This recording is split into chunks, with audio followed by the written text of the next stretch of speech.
Imagine a queen so captivating that two of the most powerful men in Roman history, Julius Caesar and Mark Antony, risked their empires, their legacies, and even their lives for her.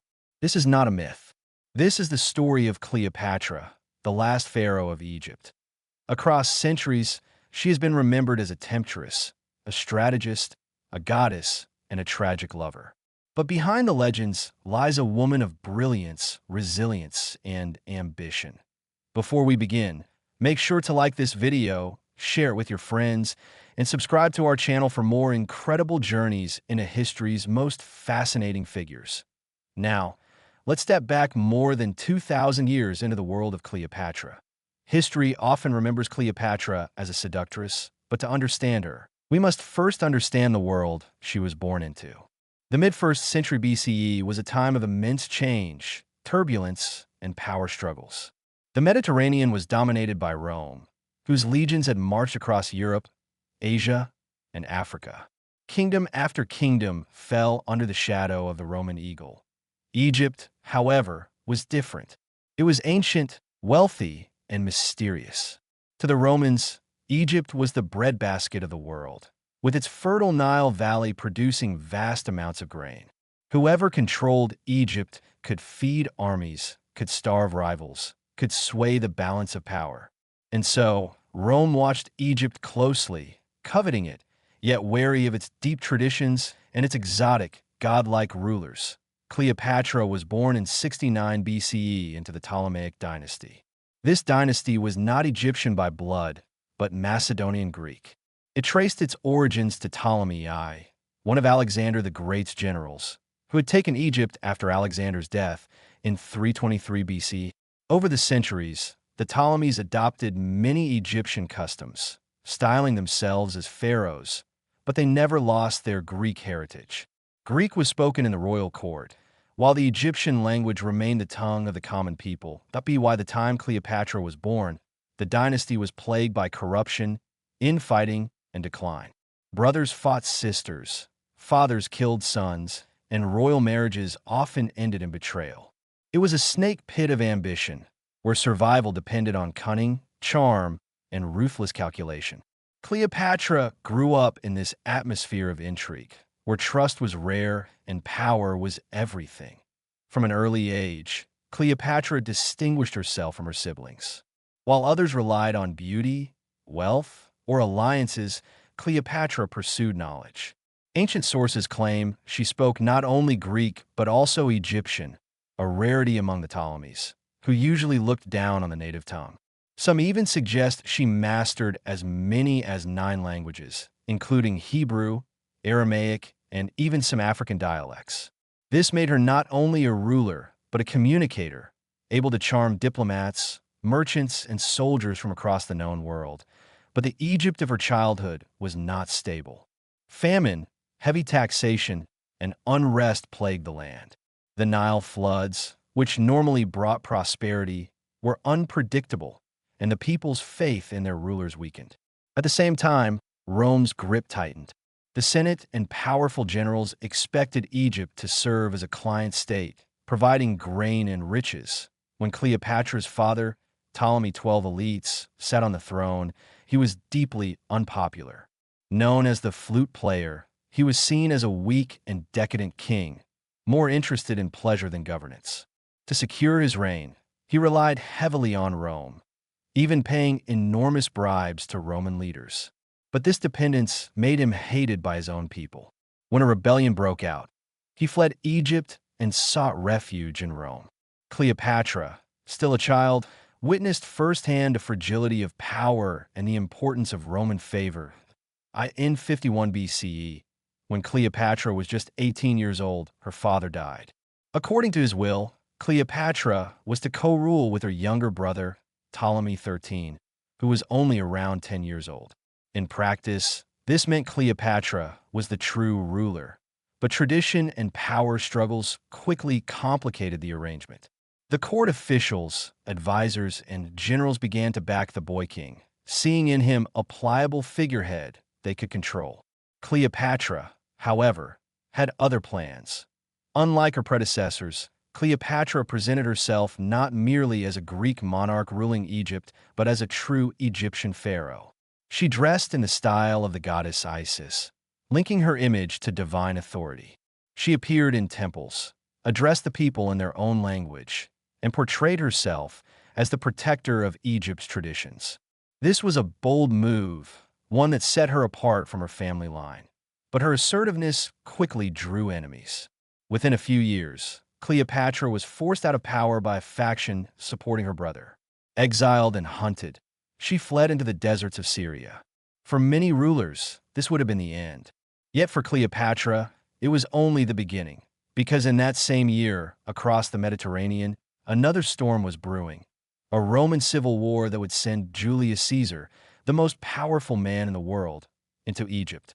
And Cleopatra, exiled and desperate, would seize this moment to change not only her own fate, but the fate of Egypt itself. Cleopatra's exile could have marked the end of her reign. Stripped of her throne, abandoned by her court, and wandering in the deserts of Syria, she had every reason to fade into obscurity. Yet, Cleopatra was not a woman to accept defeat. She understood that in her world, survival required not just courage but timing. And the winds of fate were shifting in her favor. In 48 BC, Rome was torn apart by civil war. Julius Caesar, the most brilliant general of his time, had just defeated his rival Pompey the Great at the Battle of Pharsalus in Greece. Pompey fled across the Mediterranean, seeking refuge in Egypt, where he hoped to find support from the young King Ptolemy XIII. But Egypt was itself fractured, and advisors to the boy king saw Pompey's arrival as an opportunity. Instead of welcoming him, they lured him ashore and murdered him in cold blood, presenting his severed head to Caesar when he arrived in Alexandria. It was a fatal miscalculation. Caesar was not pleased by this gruesome gift. Though Pompey had been his enemy, Pompey was also a Roman consul, a statesman of great stature. To kill him so treacherously was an insult to Roman honor, and Caesar, though hardened by war, was disgusted. He found himself in the middle of a volatile Egyptian civil war, with Ptolemy XIII on one side and Cleopatra on the other. For Cleopatra, this was destiny knocking at the door. She knew that Rome held the key to Egypt's survival, and Caesar himself was the most powerful man alive. If she could win his favor, she could regain her throne. But how could a young woman, stripped of power and surrounded by enemies, gain access to Caesar in Alexandria, a city guarded by her brother's forces? This is where Cleopatra's genius for drama and symbolism shone. According to legend, she had herself smuggled into Caesar's palace rolled up in a carpet, or perhaps, as some sources suggest, in a linen sack. The scene has been immortalized by poets and painters. Caesar, the battle-hardened general, unrolling the bundle to reveal a young queen, radiant with charm, wit, and determination. Whether this story is myth or reality, its symbolism remains clear. Cleopatra's entry into Caesar's life was nothing short of theatrical. Caesar was captivated. Cleopatra was unlike any woman he had ever met. She was not only beautiful, but also intelligent, charismatic, and fearless. She spoke directly, confidently, and with a keen understanding of politics. Unlike the submissive women of Rome, Cleopatra presented herself as an equal, even as a goddess incarnate. For Caesar, who admired boldness and intellect, she was irresistible. But this was more than mere attraction. Their alliance was political necessity. Cleopatra needed Caesar's military might to reclaim her throne. Caesar needed Egypt's wealth, especially its grain supplies, to strengthen his hold over Rome. Together, they could form a partnership that would reshape the Mediterranean. Yet, their union sparked immediate controversy. Ptolemy XIII and his advisors were outraged that Cleopatra had bypassed their power and charmed the Roman general. Tensions escalated into open conflict, the Alexandrian War. Caesar, with only a small Roman force, found himself besieged in Alexandria. Cleopatra, now by his side, was not a passive observer. Ancient accounts suggest she advised him, rallied supporters, and even took part in strategic discussions. For Caesar, this was not just a queen to be restored to power, but a true partner in governance and ambition. The war dragged on for months. Fires ravaged parts of Alexandria, even damaging sections of the Great Library. But with reinforcements arriving from Rome, Caesar's forces turned the tide. In 47 BCE, the decisive battle was fought on the Nile. Ptolemy Xi's forces were crushed, and the young king himself drowned while trying to flee across the river. Cleopatra, victorious, was restored to the throne. Yet Caesar made a careful political move. To maintain Egyptian tradition, Cleopatra was not crowned sole ruler, but co-regent. This time with another younger brother, Ptolemy XIV. In reality, Cleopatra held true power, while her brother was little more than a ceremonial figure. With her throne secured, Cleopatra's relationship with Caesar deepened. They spent months together in Egypt, sailing along the Nile, exploring temples, and basking in the splendor of her kingdom. Cleopatra presented herself to Caesar not just as a queen, but as a living goddess. To Caesar, who saw himself as a man destined for greatness, this divine aura was intoxicating. In 47 BCE, Cleopatra gave birth to a son, whom she named Caesarion, Little Caesar. The child's paternity has been debated for centuries, but most ancient sources affirm he was Caesar's son. This birth cemented their bond, though Caesar never formally acknowledged Caesarion in Rome. Still, for Cleopatra, it was a triumph. Her child was the heir not only of Egypt, but potentially of Rome itself. But beneath the romance, politics loomed. For Cleopatra, Caesar was both protector and risk. His presence ensured her throne, but it also tied Egypt's fate to Rome's volatile politics. For Caesar, Cleopatra was a dazzling partner, but his obligations pulled him back toward Rome, where unrest still simmered. When Caesar finally departed Egypt, he left Cleopatra more powerful than ever before. She ruled with confidence, her image as Isis reborn reinforced, her legitimacy strengthened by Rome's support. But she also understood that her destiny was now bound to the shifting fortunes of Rome. And as long as Caesar lived, Egypt had a powerful shield. What Cleopatra could not foresee was that Caesar's ambition would soon make him not just Rome's most powerful man, but its most dangerous. And with his rise would come enemies willing to kill for the Republic. The love affair between Cleopatra and Caesar had reshaped Egypt, but it was only the beginning. The next chapter would see Caesar's return to Rome, his meteoric rise, and ultimately, the tragedy that would once again place Cleopatra's fate in jeopardy. When Julius Caesar left Egypt in 47 BCE, he left behind more than a restored queen. He left behind a son, Caesarion, and a woman whose fate was now intertwined with Rome's destiny. For Cleopatra, Caesar was more than a lover. He was the guarantor of her throne. As long as he reigned supreme in Rome, her power in Egypt was secure. But Rome was not Egypt. If Alexandria was a city of luxury, mysticism, and divine kingship, Rome was a republic fueled by suspicion of monarchs. To Romans, kings and queens were relics of tyranny, symbols of oppression. And so, while Cleopatra styled herself as Isis incarnate in Egypt, her very presence in Rome was controversial. In 46 BCE, Cleopatra boldly traveled to Rome with her young son. She was welcomed not in a royal palace. Rome had none, but as a guest in Caesar's own villa. This was unprecedented. A foreign queen living openly with Caesar, and with a child rumored to be his, was a scandal. Roman society was both fascinated and outraged. Cleopatra dazzled the elite with her intellect and wealth. She brought exotic gifts, golden treasures, and an aura of divinity. Poets whispered about her beauty and wit, while rivals sneered at her foreign ways. To many Romans, she was dangerous, an enchantress who would ensnare their most powerful general. For Caesar, however, Cleopatra's presence symbolized his dominance. He was no longer merely a Roman politician. He was a world ruler, consorting with queens, shaping kingdoms, and fathering heirs beyond the republic's borders. In a gesture that shocked many, Caesar even commissioned a golden statue of Cleopatra, placed in the temple of Venus Genetrix, linking her image to Rome's divine ancestry. But this flaunting of power came at a cost. The Roman Senate, already uneasy with Caesar's growing authority, grew alarmed.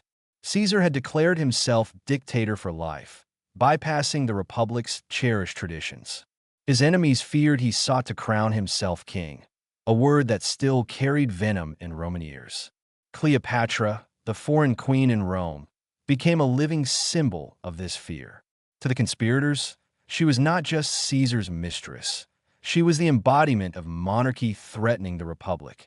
The tension reached its climax on March 15th, 44 BCE, the Ides of March. Caesar entered the Senate, unaware of the deadly plot unfolding around him. As he took his seat, senators he trusted turned against him. Knives flashed, and Caesar fell beneath a storm of blows, stabbed 23 times. According to legend, his last words were to Brutus, his friend and ally. T2. Brute? For Cleopatra, the news was devastating.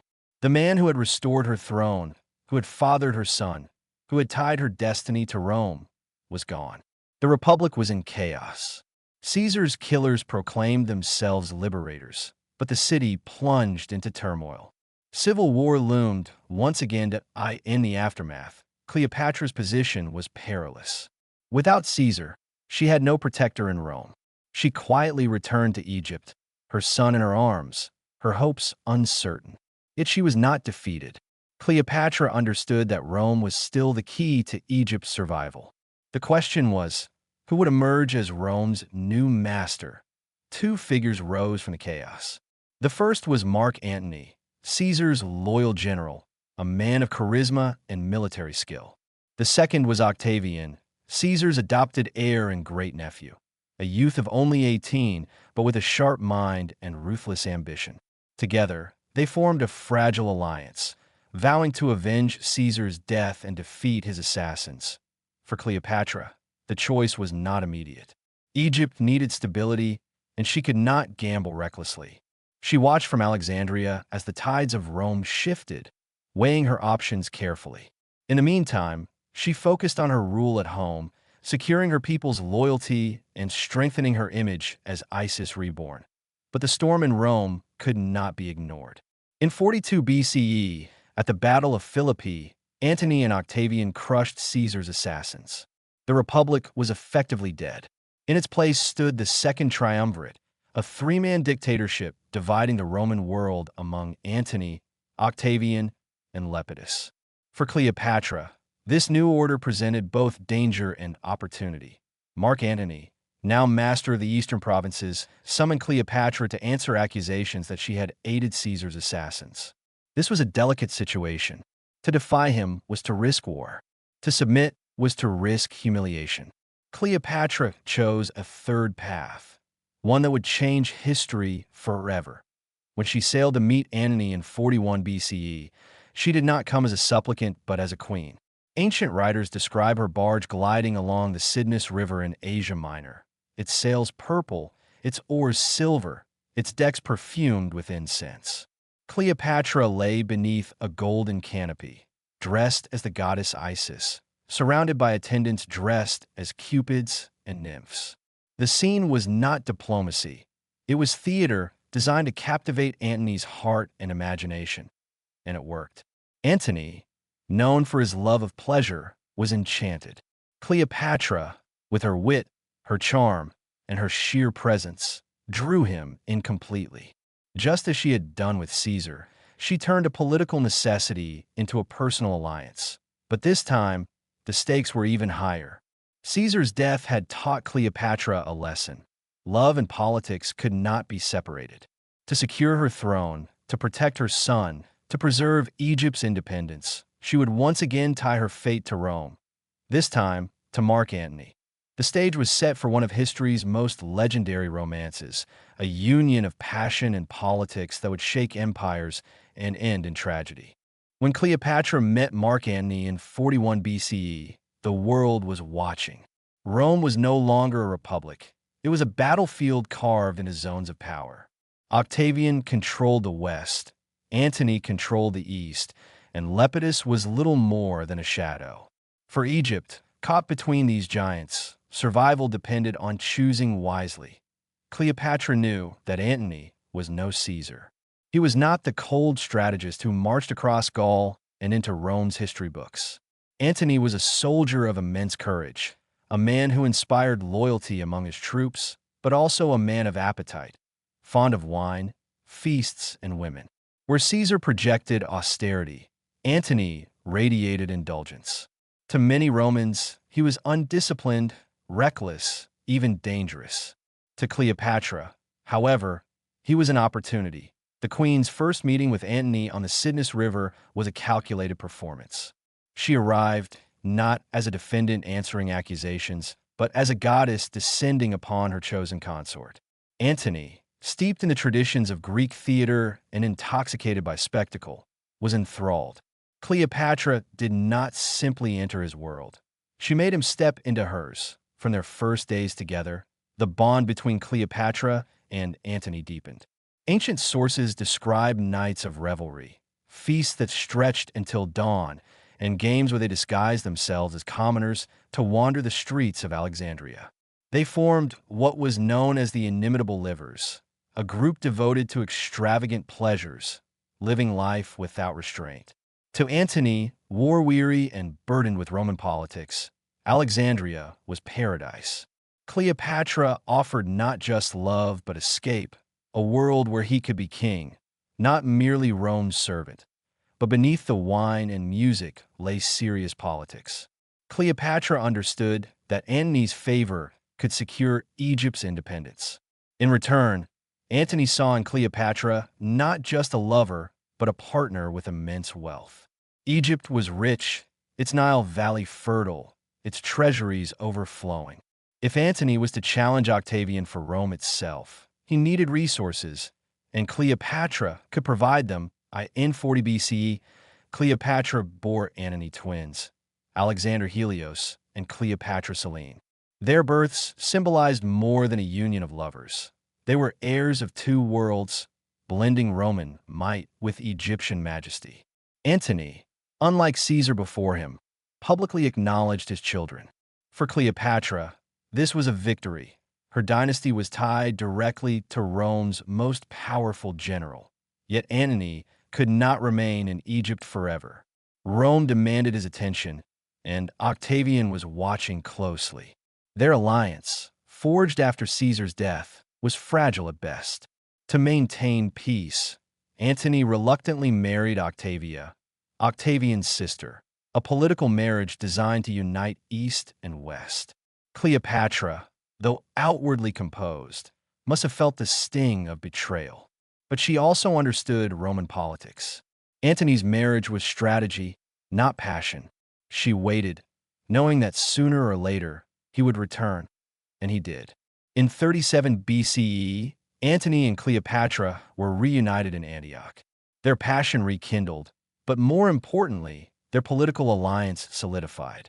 Antony granted Cleopatra vast territories, lands in Syria, Cyprus, and beyond, expanding her kingdom to heights unseen in generations. To the Roman Senate, this was alarming. Cleopatra was no longer just Egypt's queen. She was a rising power in the Mediterranean. Their relationship soon became inseparable from politics. Antony waged campaigns in the east, seeking to conquer Parthia, Rome's great rival. Cleopatra supplied troops, money, and resources. Together, they envisioned a new empire, one not centered on Rome, but on Alexandria, a fusion of East and West under their joint rule. In 36 BCE, Cleopatra gave birth again, this time to another son, Ptolemy Philadelphus. The dynasty was growing, and with it, her vision of a future where Egypt would not merely survive Rome, but outshine it.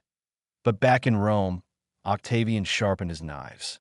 He painted Antony as a man bewitched by a foreign queen, corrupted by luxury, betraying Roman values.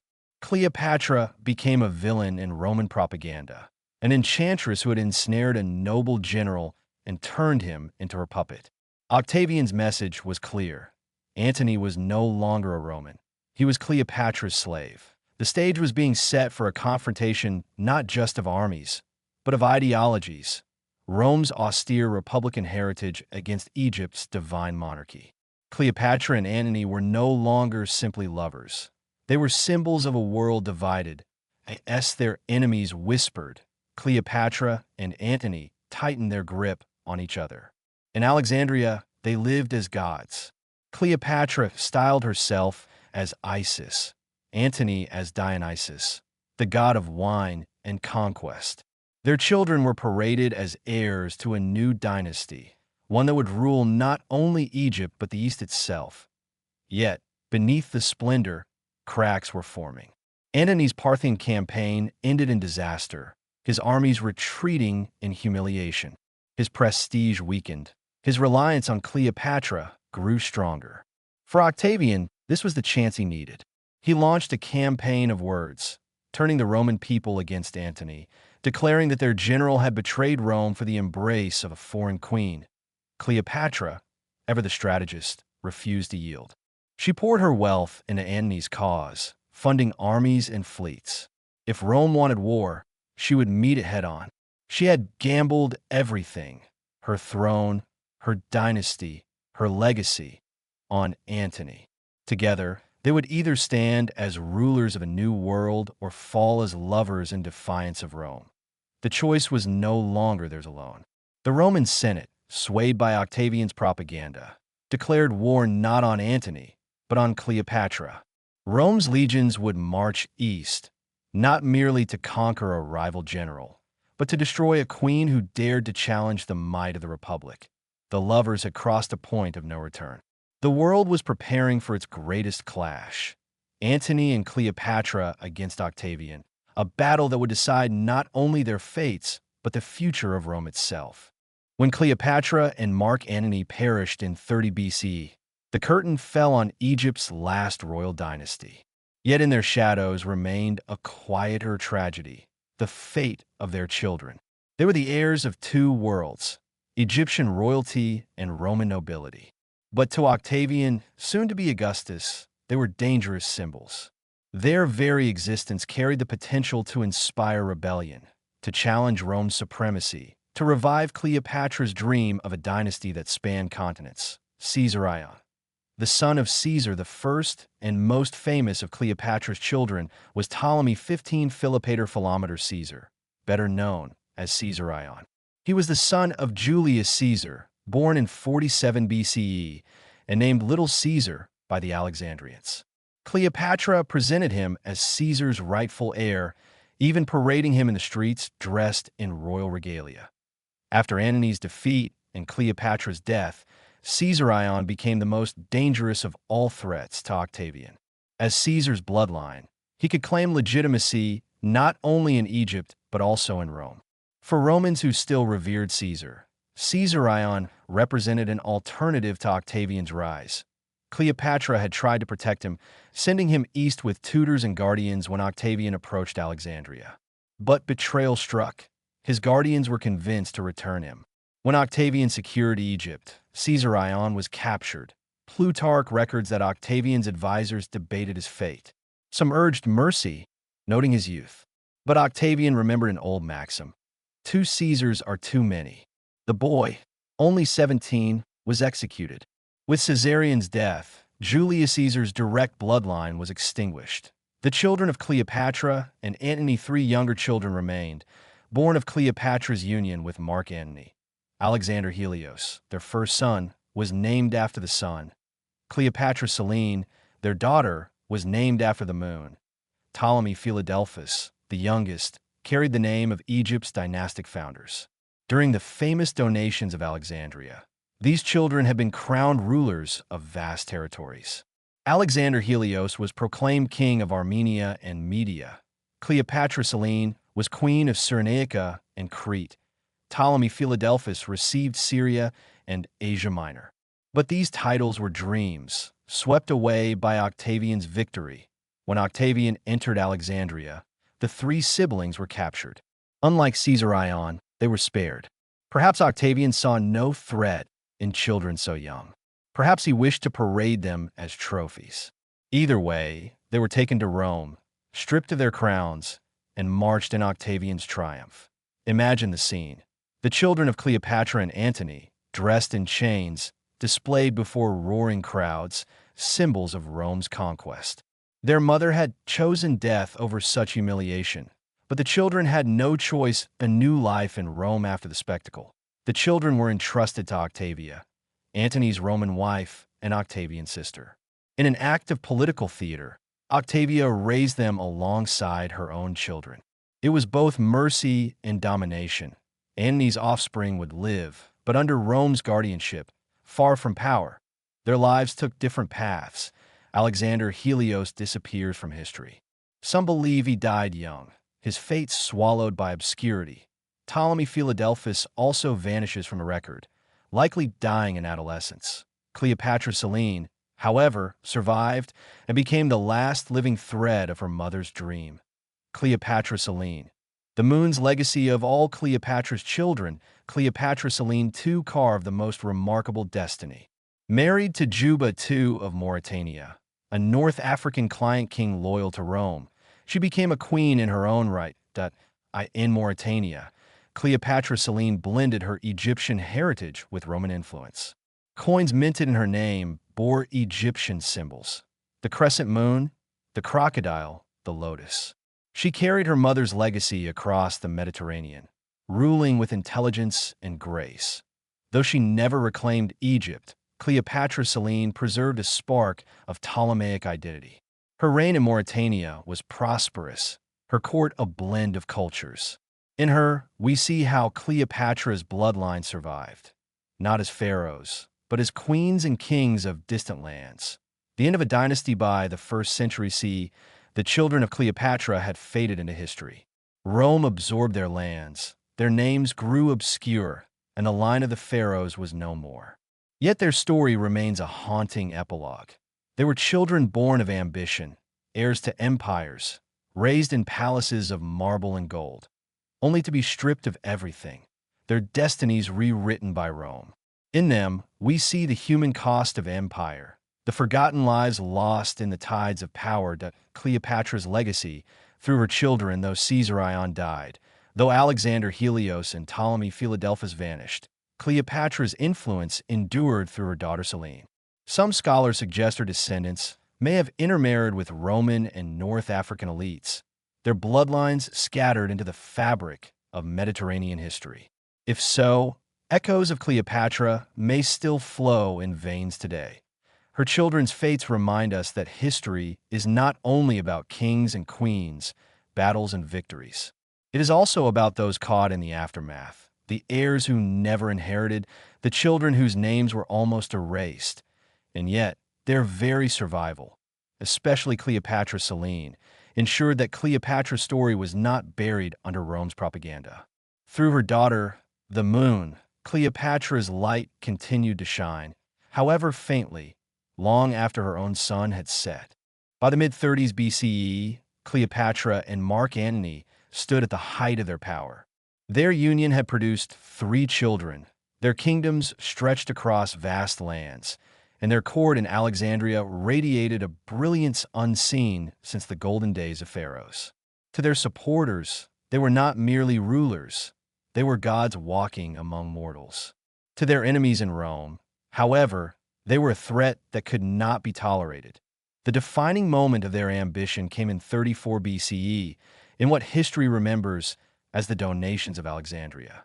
Antony had just returned from campaigns in Armenia, where he claimed victory despite setbacks against Parthia. To celebrate, he staged a grand spectacle in Alexandria, filled with gold, pageantry, and divine imagery. Cleopatra appeared as Isis, Antony as Dionysus Osiris, and their children dressed as heirs of a new dynasty. Before the gathered crowds, Antony made a dramatic proclamation.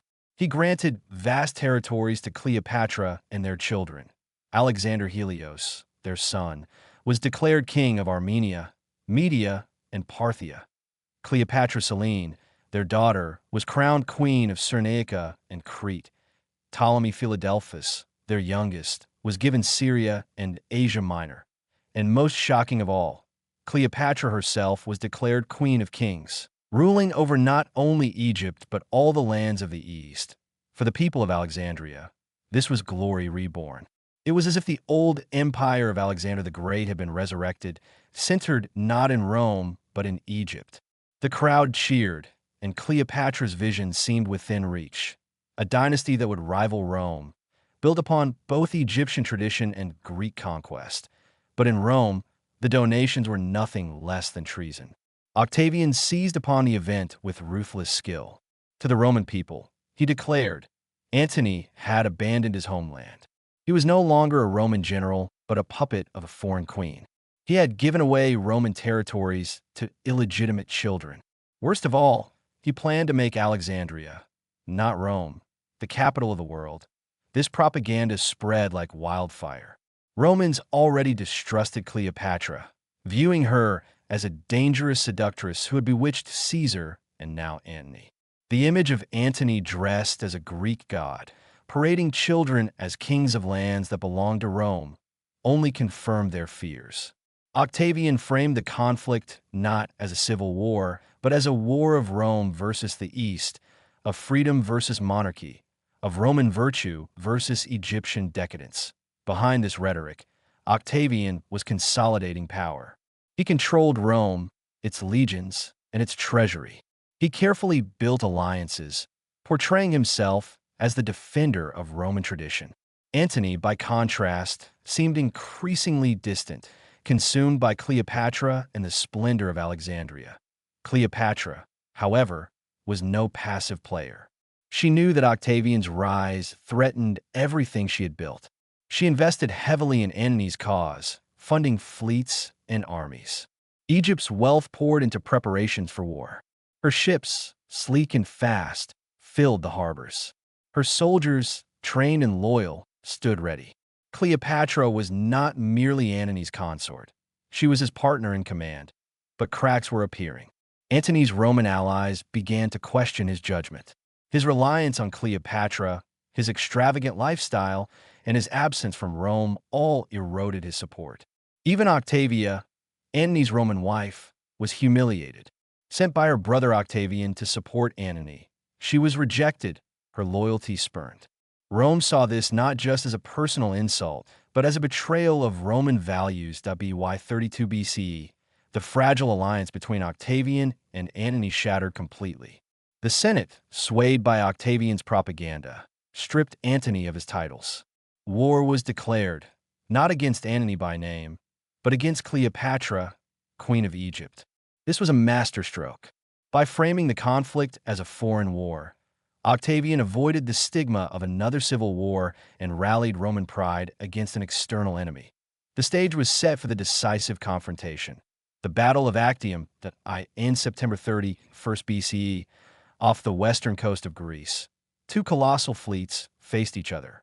On one side stood Octavian, commanded by his brilliant Admiral Agrippa. On the other stood Antony and Cleopatra, their combined forces vast but strained by discord. Cleopatra herself commanded a section of the fleet, her ships gleaming with Egyptian craftsmanship. For days, the fleets maneuvered, each waiting for the perfect moment. Then, on September 2nd, the battle erupted. The clash was fierce, but Octavian's strategy proved superior. His smaller, more agile ships outmaneuvered Antony's massive galleys to the height of the battle. Cleopatra made a fateful decision. With her fleet under pressure, she raised her sails and broke through the enemy lines, fleeing the battlefield. Antony, torn between command and love, made the unthinkable choice. He abandoned the fight to follow her. Leaderless, his fleet collapsed. The battle was lost. The world had shifted. Octavian was now master of Rome, while Antony and Cleopatra fled back to Alexandria, their power crumbling. For Cleopatra, Actium was more than a military defeat. It was the beginning of the end. Yet, even in ruin, she refused to surrender. She returned to her city, fortified its defenses, and prepared for the final stand.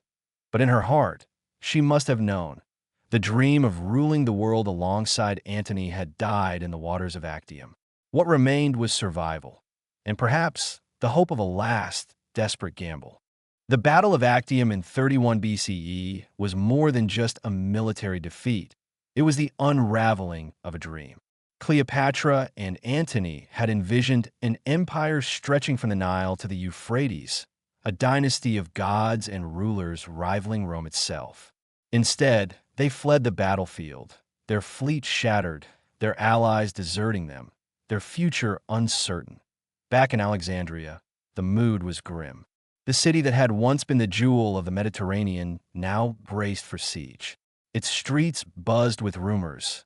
Its merchants feared Roman retribution, and its scholars whispered of the end of Ptolemaic glory. Yet within the marble halls of the royal palace, Cleopatra refused to concede defeat. She still held cards, wealth, fortresses, and her unyielding charisma. If she could not defeat Octavian in battle, perhaps she could outwit him in diplomacy. Cleopatra sent envoys bearing lavish gifts, hoping to negotiate terms. She offered to abdicate her throne in favor of her children, to surrender parts of her wealth, even to acknowledge Octavian's supremacy. But Octavian was unmoved. He understood that Cleopatra was more than a queen. She was a symbol. As long as she lived, she represented resistance, the foreign monarch who had seduced Rome's generals and nearly toppled its power. Octavian wanted nothing less than her destruction. Antony, meanwhile, spiraled into despair. Once Rome's most celebrated general, he was now branded a traitor, abandoned by his legions, his honor shattered. In Alexandria, he wandered between bouts of rage and sorrow, clinging to Cleopatra, yet haunted by his failures. Ancient sources describe him as a man broken, drowning his shame in wine, yet still capable of bursts of fiery courage. Cleopatra, ever the strategist, began to consider her options carefully. She knew Antony's downfall was inevitable. The question was, should she stand by him to the bitter end, or should she seek a separate peace with Octavian? Some sources suggest she secretly tested Octavian's willingness to accept her surrender, offering him treasure and even her own hand. Whether true or Roman slander, these whispers reveal the impossible tightrope she walked. In 30 BC, Octavian marched into Egypt. His legions advanced swiftly, crushing resistance as they moved toward Alexandria. The city prepared for its final stand. Antony, rallying what forces remained, attempted one last battle. At first, he tasted success, driving back Octavian's advance. For a moment, hope flickered. The old Antony, the great general, seemed to return, but it was an illusion.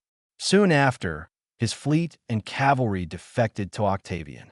Betrayal surrounded him. His army melted away. The once mighty Antony stood alone. In this desperate moment, tragedy struck. Word reached Antony that Cleopatra had taken her own life, sealing herself within her mausoleum and succumbing to death. Believing the report, Antony was overcome with grief. He could not imagine a world without her. With trembling hands, he drew his sword and plunged it into his body. Yet fate played cruel tricks. The news was false. Cleopatra was still alive, hiding in her mausoleum with treasures and attendants. When she learned of Antony's attempt, she had him carried to her side. Dying, bleeding, Antony was lifted through a window to join her. In that final embrace, the lovers were reunited. Ancient writers say Cleopatra tore at her clothes, covered him in her arms, and kissed him as he drew his last breaths. His final words were of love, loyalty, and despair. Then, the great Mark Antony, once Rome's fiercest warrior, was gone. Cleopatra was left alone. Her city would fall. Her children's future was uncertain. Yet even now, she did not yield. She fortified her mausoleum, filling it with gold, jewels, and treasures, the legacy of Egypt's dynasties. If she were to die, she would do so as a queen, surrounded by the wealth of pharaohs. Octavian soon entered Alexandria. The once proud conqueror now stood at the gates of Cleopatra's domain. He had won not just a battle, but the world. Rome was his, and Egypt, its riches, its granaries, its gods, would soon be his prize. But Cleopatra remained his final obstacle. Would she surrender and be paraded through Rome in chains, a trophy of his triumph? Or would she choose death on her own terms, defying him even in defeat? The answer lay ahead, in the queen's most famous act, the one that would immortalize her for eternity. When Mark Antony died in Cleopatra's arms, the Queen of Egypt found herself at the edge of history. Alexandria was no longer hers.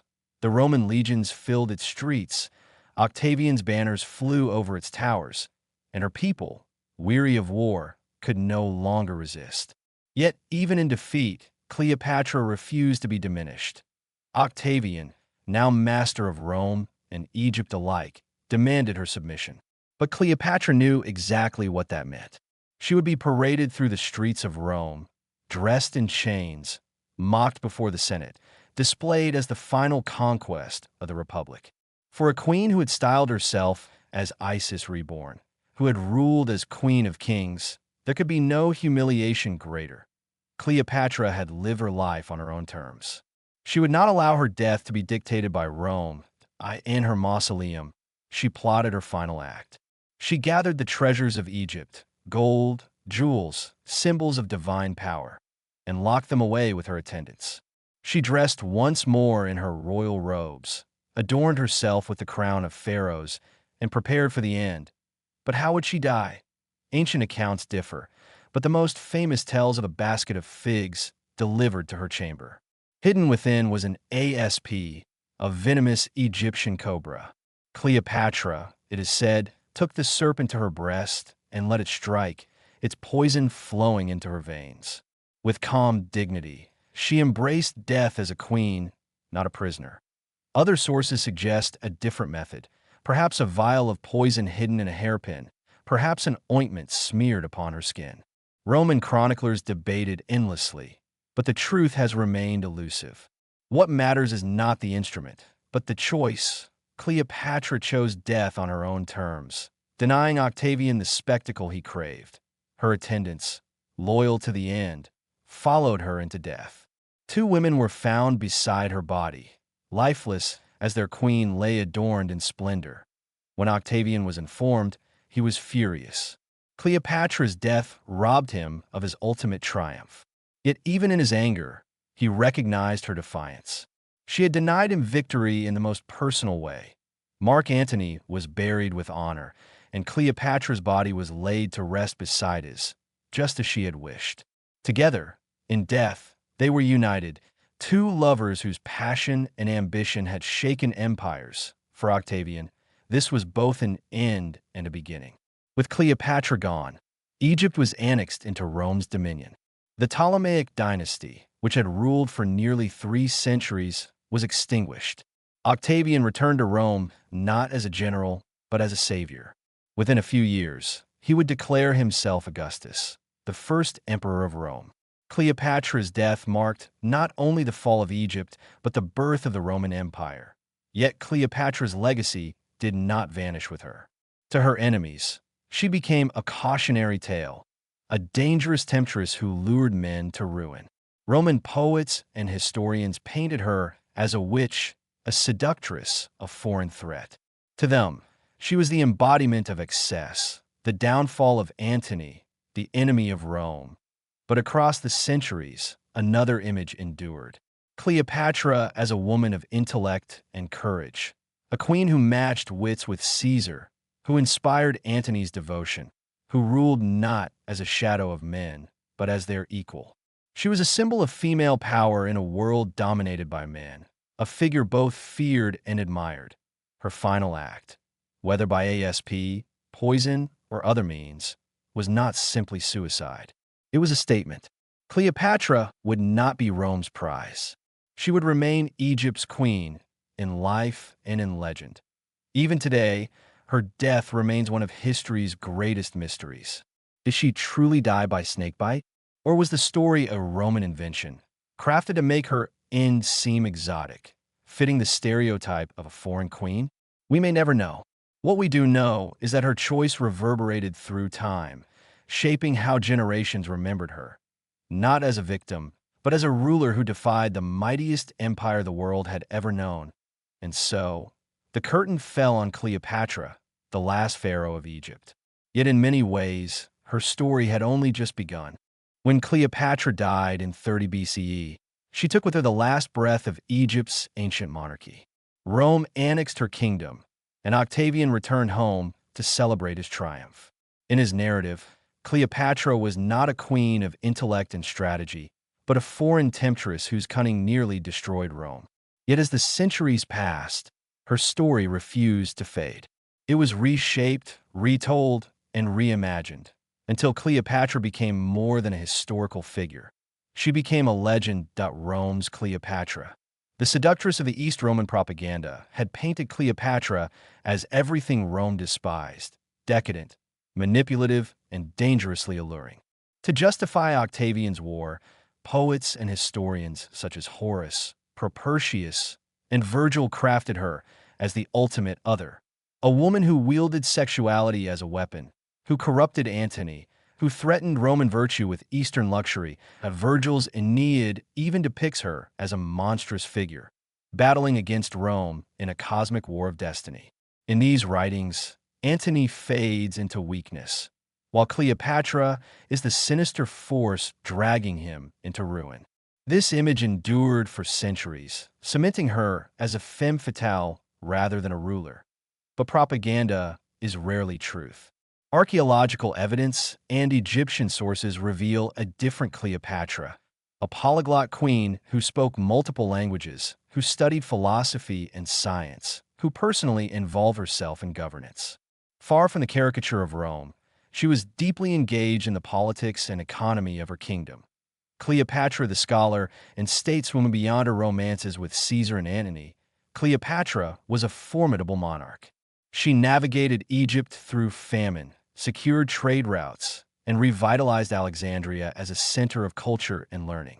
She aligned herself with the goddess Isis not only for political theater, but to embody Egypt's spiritual continuity. Her reign was marked by careful calculation. Her alliances with Caesar and Antony were not mere affairs of passion.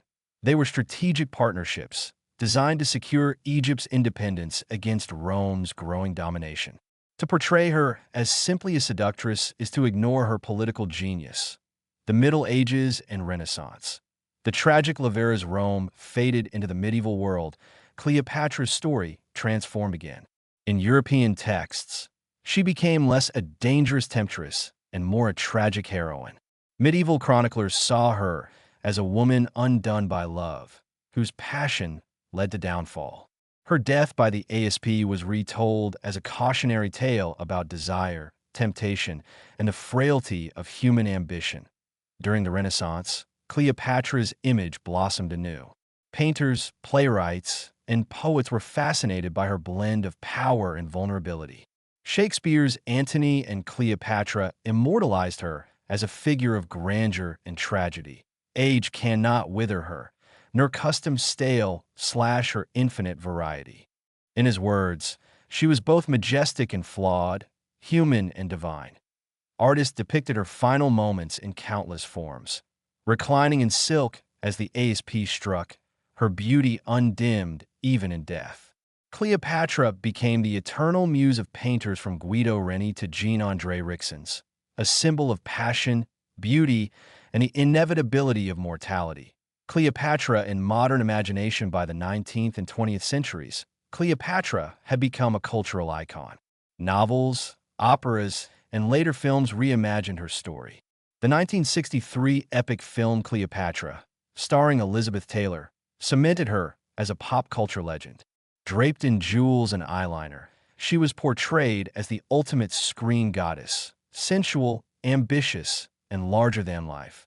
But with modern scholarship came re-evaluation. Historians began to peel back the layers of Roman propaganda and artistic myth to rediscover Cleopatra the ruler.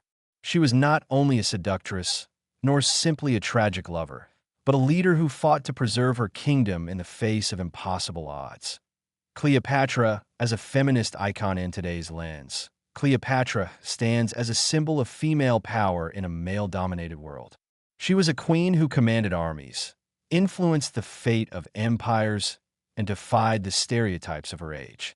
While Roman writers tried to reduce her to her relationships with men, her true story reveals independence, intelligence, and resilience. She has become a feminist icon, a reminder that history often diminishes women's achievements in favor of gossip or scandal. Cleopatra's life challenges us to question the narratives we inherit and to recognize the complexities of those who defy convention. Between myth and reality, what makes Cleopatra enduring is not only who she was, but what she represents. She is both real and mythical, a queen of Egypt and a timeless archetype. To some, she is the seductress, to others, the scholar, to still others, the tragic heroine. In truth, she was all of these and more. The Cleopatra of history ruled at the crossroads of cultures, where Greek and Egyptian traditions blended, where Rome's shadow loomed, where survival demanded brilliance and boldness. Her story is a mirror, reflecting the fears, desires, and dreams of every age that has told it, and though her dynasty ended with her, her legend outlived Rome itself.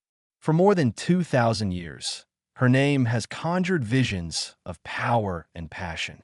Few figures in history can claim such immortality. When Cleopatra and Mark Antony perished in 30 BCE, the curtain fell on Egypt's last royal dynasty.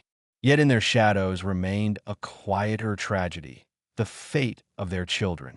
They were the heirs of two worlds, Egyptian royalty and Roman nobility. But to Octavian, soon to be Augustus, they were dangerous symbols. Their very existence carried the potential to inspire rebellion, to challenge Rome's supremacy, to revive Cleopatra's dream of a dynasty that spanned continents. Caesar, the son of Caesar, the first and most famous of Cleopatra's children, was Ptolemy 15 Philopator Philometor Caesar, better known as Caesar. He was the son of Julius Caesar, born in 47 BCE, and named Little Caesar by the Alexandrians. Cleopatra presented him as Caesar's rightful heir, even parading him in the streets dressed in royal regalia. After Antony's defeat and Cleopatra's death, Caesar became the most dangerous of all threats to Octavian. As Caesar's bloodline, he could claim legitimacy not only in Egypt but also in Rome. For Romans who still revered Caesar, Caesar represented an alternative to Octavian's rise. Cleopatra had tried to protect him, sending him east with tutors and guardians when Octavian approached Alexandria. But betrayal struck. His guardians were convinced to return him. When Octavian secured Egypt, Caesar was captured. Plutarch records that Octavian's advisors debated his fate. Some urged mercy, noting his youth. But Octavian remembered an old maxim: 2 Caesars are too many. The boy, only 17, was executed. With Caesarion's death, Julius Caesar's direct bloodline was extinguished. The children of Cleopatra and Antony, 3 younger children remained, born of Cleopatra's union with Mark Antony. Alexander Helios, their first son, was named after the sun. Cleopatra Selene, their daughter, was named after the moon. Ptolemy Philadelphus, the youngest, carried the name of Egypt's dynastic founders. During the famous donations of Alexandria, these children had been crowned rulers of vast territories. Alexander Helios was proclaimed king of Armenia and Media. Cleopatra Selene was queen of Cyrenaica and Crete. Ptolemy Philadelphus received Syria and Asia Minor. But these titles were dreams, swept away by Octavian's victory. When Octavian entered Alexandria, the 3 siblings were captured. Unlike Caesar, they were spared. Perhaps Octavian saw no threat in children so young. Perhaps he wished to parade them as trophies. Either way, they were taken to Rome, stripped of their crowns, and marched in Octavian's triumph. Imagine the scene. The children of Cleopatra and Antony, dressed in chains, displayed before roaring crowds, symbols of Rome's conquest. Their mother had chosen death over such humiliation, but the children had no choice: a new life in Rome after the spectacle. The children were entrusted to Octavia, Antony's Roman wife and Octavian's sister. In an act of political theater, Octavia raised them alongside her own children. It was both mercy and domination. Antony's offspring would live, but under Rome's guardianship, far from power. Their lives took different paths. Alexander Helios disappears from history. Some believe he died young, his fate swallowed by obscurity. Ptolemy Philadelphus also vanishes from the record, likely dying in adolescence. Cleopatra Selene, however, survived and became the last living thread of her mother's dream. Cleopatra Selene. The moon's legacy of all Cleopatra's children, Cleopatra Selene too carved the most remarkable destiny. Married to Juba II of Mauritania, a North African client king loyal to Rome, she became a queen in her own right. In Mauritania, Cleopatra Selene blended her Egyptian heritage with Roman influence. Coins minted in her name bore Egyptian symbols: the crescent moon, the crocodile, the lotus. She carried her mother's legacy across the Mediterranean, ruling with intelligence and grace. Though she never reclaimed Egypt, Cleopatra Selene preserved a spark of Ptolemaic identity. Her reign in Mauritania was prosperous, her court a blend of cultures. In her, we see how Cleopatra's bloodline survived, not as pharaohs, but as queens and kings of distant lands.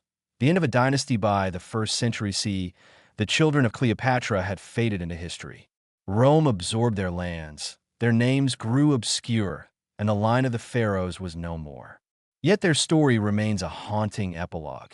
They were children born of ambition, heirs to empires, raised in palaces of marble and gold, only to be stripped of everything, their destinies rewritten by Rome. In them, we see the human cost of empire, the forgotten lives lost in the tides of power. Cleopatra's legacy through her children, though Caesar and Antony died, though Alexander Helios and Ptolemy Philadelphus vanished, Cleopatra's influence endured through her daughter Selene.